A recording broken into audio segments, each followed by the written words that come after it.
Consider this example, कहता है construct the minimal DFA that accepts all the strings of zeros and ones where every string contains tribit as सब string.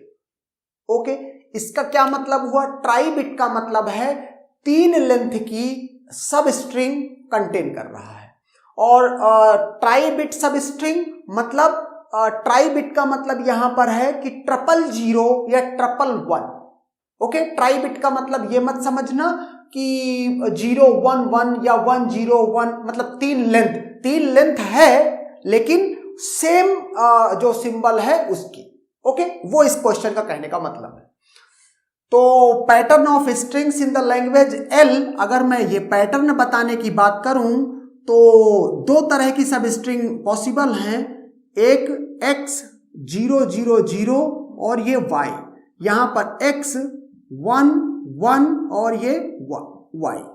अब यहां पर मैंने जो ट्राई बिट सब स्ट्रिंग है, तो ट्राई बिट तो ये है सेम सिंबल का 3 लेंथ।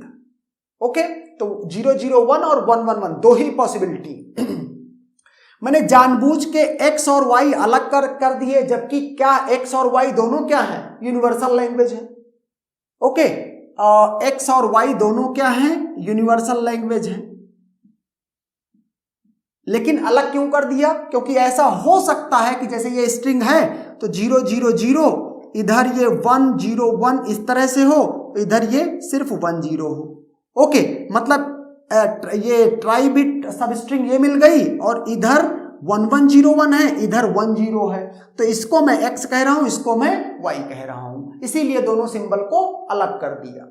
ओके, कंफ्यूज होने की नीड नहीं। अगर x भी कहता तो भी कोई दिक्कत नहीं थी कि ये भी यूनिवर्सल है, ये भी यूनिवर्सल है, लेकिन फिर उसमें ये आप ना कंफ्यूज हो जाए कि दोनों सेम है। सेम जैसा कुछ नहीं है। एक बार ट्राई बिट सब स्ट्रिंग मिल गई तो इसके राइट हैंड साइड में, उसके लेफ्ट हैंड साइड में कोई भी रिमेनिंग सब स्ट्रिंग्स हो सकती हैं। ओके, तो ये बात हो गई। अब यहां से अगर मैं लैंग्वेज लिखूं तो 000 111 और यहां से 1, और अगर x को 1 कह देता हूं तो 1 000, y को एप्सिलॉन कहता हूं, x को 0 कहता हूं, 0 के बाद 000 एंड सो ऑन। इस तरह की जितनी भी स्ट्रिंग्स हैं ये निकाल दो। अपना इंटरेस्ट क्या है? स्मॉलेस्ट पे। ओके, ये स्मॉलेस्ट निकाल लिया। अब देखना क्या करना है। पहले ये दोनों को एक्सेप्ट कराते हैं। तो मैंने क्या कहा, Q0 एक इनिशियल स्टेट है मेरे पास, यहां से मैंने 0 रीड किया, ये Q1 पे गया, उसके बाद ये क्या किया, अगेन 0 रीड किया, ये Q2 पे गया, उसके बाद ये क्या किया, अगेन 0 रीड किया और ये Q3 पे गया, और इसको एक्सेप्ट कराना है इसलिए फाइनल स्टेट कर दिया। तो 000 एक्सेप्ट हो गया ये स्ट्रिंग। 111 की अगर बात कोई करता है तो क्या कहूंगा, Q4, उसके बाद 1 Q5 और इसके बाद ये क्या है 1, और ये भी एक्सेप्ट हो गया। ओके, मतलब 111 भी एक्सेप्ट हो गया। तो अब हमको क्या करना है, अब हमको सिस्टम को कंप्लीट करना है। अच्छा, एक बात देखना, प्रीवियस क्वेश्चन के हिसाब से y सेम स्टोरी। अगर एक बार 000 मिल गया या 111 मिल गया तो लास्ट में 01 का कोई भी कॉम्बिनेशन हो, डजंट मैटर। ओके, तो यहां पर मैं क्या कर सकता हूं, 0,1 का लूप लगा सकता हूं। ओके, स्टेट सेम क्यों ली है? क्यों? क्योंकि दोनों में 000 मिल जाने के बाद या 111 की श्योरिटी हो जाने के बाद लास्ट में स्ट्रिंग में कितने 0 और कितने 1 है, डजंट मैटर। ओके, वो एक्सेप्ट होनी चाहिए, तो इसीलिए कॉमन फाइनल स्टेट कर दी है। अब हम क्या करने वाले हैं, जरा सा देखना है हर स्टेट पर टोटल पॉसिबिलिटीज को। यहां से 0 पढ़ा, सपोज करो स्ट्रिंग है 0,111, क्या ये एक्सेप्ट होनी चाहिए? चूंकि डीएफए है, एक स्टेट पर 0 से एक ही चॉइस होगी, तो 0 रीड करके Q1 गया। अब आगे अगर इधर तो सिर्फ 0 की चॉइस है, अब पढ़ना मुझे एक्सेप्ट 111 कराना है, तो फिर यहां से क्या करा लूं, ये 1 रीड करे और 1 1 1 और एक्सेप्ट कर जाए। सेम रीजनिंग अगर स्ट्रिंग हो 1,000 तो 1 और उसके बाद ये क्या हो 0 0 0 एक्सेप्ट कर दे। ओके, तो Q0 कंप्लीट हो गई, Q1 कंप्लीट हो गई, Q4 कंप्लीट हो गई, Q3 ऑलरेडी कंप्लीट है। ओके, अब Q2 और Q5 को कंप्लीट करना है। बस इसको देख करके सारी पॉसिबिलिटी सोच लेनी कि क्या स्ट्रिंग बन सकती।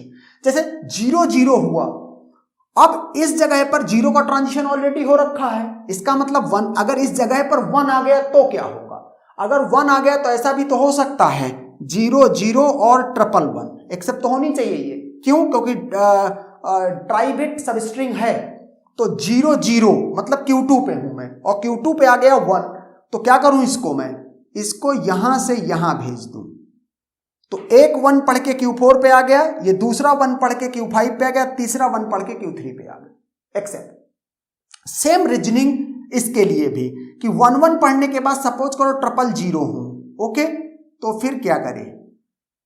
तो यहां 1 1 पढ़ने के बाद 0 Q1 पे आया 0 0 एक्सेप्ट, तो ये भी कंप्लीट हो गया। तो इस तरह से ये क्या बन गया DFA। ओके, अगर कोई पूछता क्या ये MDFA है, द आंसर इज यस, ये MDFA है। और तो जो इसमें जो नंबर ऑफ स्टेट्स हैं 4 to 6, जो 6 स्टेट्स हैं, और ये 6 स्टेट्स क्या हैं? Minimum number of states in the DFA for this particular language. Okay, या total number of states in minimal DFA।